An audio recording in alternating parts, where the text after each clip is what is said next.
ఈ frequent breaks అనేది కూడా ఇంపార్టెంట్ స్టూడెంట్స్కి కానీ సాఫ్ట్వేర్ ఎంప్లాయీస్కి కానీ. ఒక 15 to 20 మినిట్స్కి గ్యాప్ తీసుకోవడం, ఆ గ్యాప్లో ఒక 4-5 ఎక్సర్సైజెస్ తరోగా ఫాలో అవటం.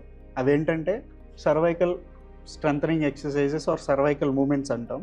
దానిలో ఒకటి సర్వైకల్ ఫ్లెక్షన్, సర్వైకల్ ఎక్స్టెన్షన్, ముందుకి వెనక్కి అనుకోవడం, సైడ్ ఫ్లెక్షన్,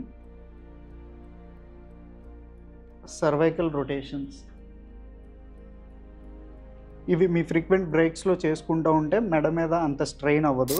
ఇంకా స్ట్రెంథనింగ్ ఎక్సర్సైజెస్ అంటే మీ 2 చేతులు ఇలా మెడ వెనకాల పెట్టుకొని మెడని వెనక్కి అనుకోవడం, చేతులతో ఆపోజిట్ ఫోర్స్తో ఆపుకొని ఒక 10 కౌంట్ చేసుకోవడం, సైడ్ హ్యాండ్ ఇలా ప్లేస్ చేసుకొని చేత్తో ఆపోజిట్గా ఆపుకోవడం, ఆపోజిట్ ప్రెజర్ అప్లై చేయడం.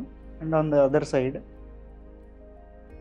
మెడని వంపుకొని చేత్తో ఆపోజిట్ ఫోర్స్తో ఆపుకోవడం.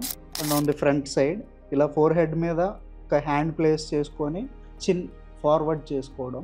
ఇలా ఉండి 10 కౌంట్ చేసుకోవడం. ఈ 4 ఎక్సర్సైజెస్ అండ్ ముందు చెప్పిన మూమెంట్స్ ఇవి చేసుకుంటూ ఉంటే మెడ మీద అంత ఇంపాక్ట్ పడదు, మెడను కూడా ప్రాపర్ పొజిషన్లో యూజ్ చేసుకోవడం. ఈ ఎక్సర్సైజెస్ మీరు తరోగా ఫ్రీక్వెంట్ బ్రేక్స్లో చేసుకుంటూ ఉంటే మీ నెక్ అనేది ఓవర్ స్ట్రెయిన్ అవ్వకుండా ఉంటుంది. ఆ నెక్ మజిల్స్ ఇవన్నీ కొంచెం స్ట్రాంగ్గా అవుతాయి.